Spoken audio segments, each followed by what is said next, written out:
오늘의 정치 뉴스입니다. 더불어민주당은 7월 23일 전당대회 예비경선 결과를 발표하고 당대표 본선 후보 3명과 최고위원 본선 후보 8명을 확정했습니다. 오늘은 확인된 결과와 아직 단정할 수 없는 정치적 해석을 구분해 보겠습니다. 먼저 예비경선과 최종 선거를 나눠야 합니다. 이번 투표는 후보 수를 줄이는 컷오프 절차입니다. 최고위원 8명이 당선된 것이 아니라 본경선에 진출한 것이며 본선에서는 이들 가운데 최종 5명을 선출합니다. 최고위원 본선에는 기호순으로 박선원, 이성윤, 김용, 한민수, 서미화, 최민혜, 김영호, 임미애 후보가 진출했습니다. 14명이 경쟁했고 6명이 탈락했습니다. 이 명단은 중앙당 선거관리위원장의 발표와 복수보도에서 일치합니다. 당대표 예비경선에서는 김민석, 정청래, 송영길 후보가 본선에 올랐고 고민정, 김보미 후보는 탈락했습니다. 당대표 경선과 최고위원 경선은 같은 전당대회 안에서 열리지만 투표 반영 방식과 선출 인원이 다릅니다. 공식 안내에 따르면 최고위원 예비경선은 중앙위원급 선거인단 투표 50%와 권리당원 투표 50%를 합산했습니다. 유권자 한 사람은 최고위원 후보 2명을 선택하는 2인 연기명 방식으로 투표했습니다. 2명을 선택하는 제도에서는 단순한 개인 인기뿐 아니라 지지층이 표를 어떻게 나누는지도 결과에 영향을 줄 수 있습니다. 한 후보에게 표가 몰리거나 비슷한 성향 후보들이 표를 나눠 가지면 예상과 다른 컷오프 결과가 나올 수 있습니다. 당이 공개한 온라인 투표율은 중앙위원급 선거인단 88.38%, 권리당원 37.42%였습니다. 두 집단의 실제 투표자 수와 후보별 득표가 같다는 뜻은 아닙니다. 최종 산식에서는 두 집단의 결과가 각각 절반의 비중을 갖습니다. 후보별 구체적인 득표율과 순위는 공개되지 않았습니다. 따라서 누가 1위였는지, 후보 사이 격차가 얼마나 됐는지, 어느 선거인단에서 강했는지를 확인된 사실처럼 말할 수 없습니다. 공개된 명단과 투표율이 현재 사실 판단의 경계입니다. 언론은 본선 진출자 가운데 5명을 친이재명계, 3명을 친정청래계로 분류하고 있습니다. 이런 계파 표시는 정치 지형을 설명하는 분석 도구이지만 당의 공식 후보 분류나 법적 신분은 아닙니다. 후보의 정책과 실제 연대는 선거 과정에서 달라질 수 있습니다. 일부 분석은 친정청래계로 분류된 세 후보가 모두 본선에 오른 점을 조직력의 신호로 봅니다. 다른 시각은 친이재명계로 분류된 후보가 많아 표가 분산됐다고 설명합니다. 어느 해석도 후보별 세부 득표 자료 없이는 완전히 검증하기 어렵습니다. 후보 2명을 고르는 구조에서 지지자들이 표를 분산하는 전략이 거론됐습니다. 이를 효율적인 집단 선택으로 보는 의견과 개인의 자유로운 선택을 왜곡할 수 있다는 비판이 함께 나옵니다. 전략이 실제 결과를 어느 정도 바꿨는지는 공개 자료만으로 확정할 수 없습니다. 정당 내부 선거에서도 유권자는 허용된 규칙 안에서 정보를 공유하고 선택할 자유가 있습니다. 동시에 당은 특정 조직이 과도하게 영향력을 행사하지 않는지, 투표 안내가 공정한지, 결과 공개가 신뢰를 얻기에 충분한지 살펴야 합니다. 중앙위원급과 권리당원 투표를 절반씩 반영한 방식은 조직 대표성과 일반 당원 참여를 함께 담으려는 설계입니다.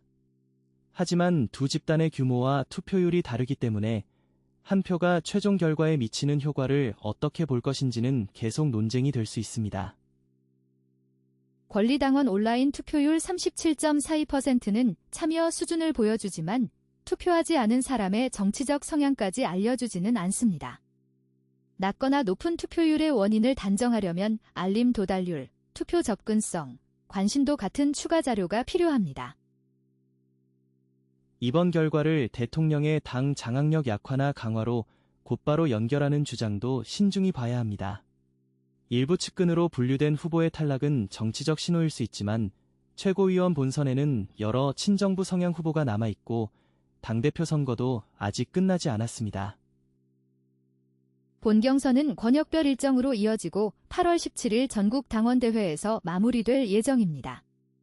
최고위원 후보 8명 가운데 5명을 뽑기 때문에 예비 경선에서 통했던 연대와 표 분산 전략이 본선에서는 다시 조정될 수 있습니다.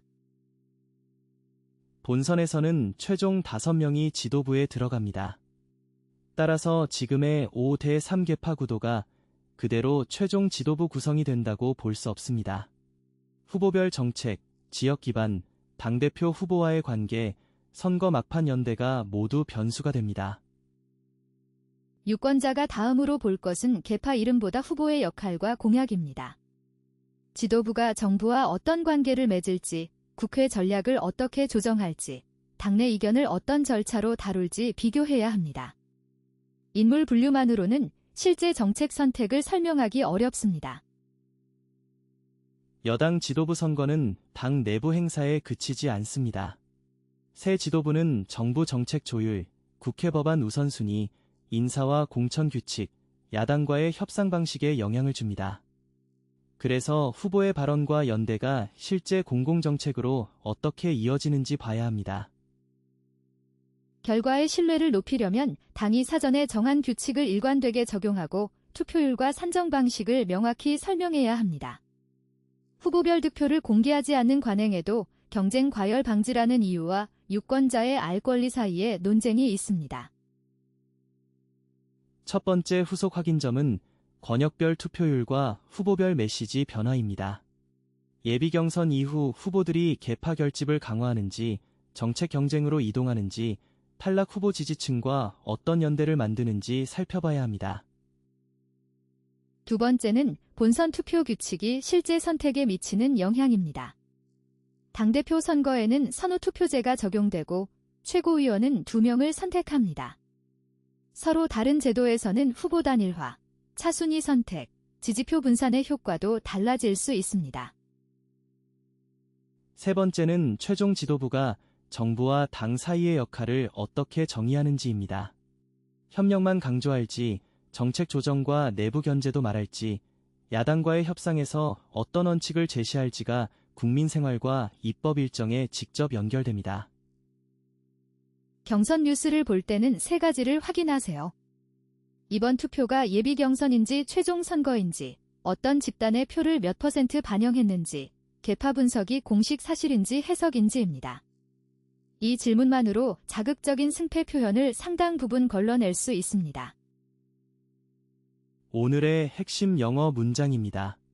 8 candidates advanced, but the final balance remains undecided. 8명이 본선에 진출했지만 최종 구도는 아직 결정되지 않았다는 뜻입니다. 예비 결과와 최종 결과를 분리할 때 유용한 표현입니다. 확인된 사실을 정리합니다.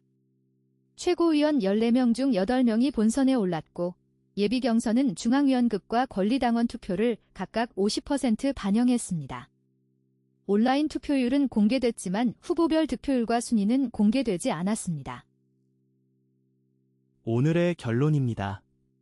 이번 컷오프는 당내 조직과 당원 선택의 한 단면을 보여주지만 대통령의 영향력이나 최종 지도부 구성을 확정하지는 않습니다.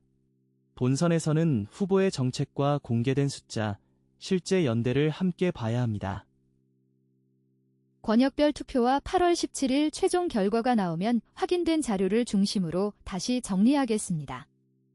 오늘 뉴스는 여기까지입니다. 시청해주셔서 감사합니다.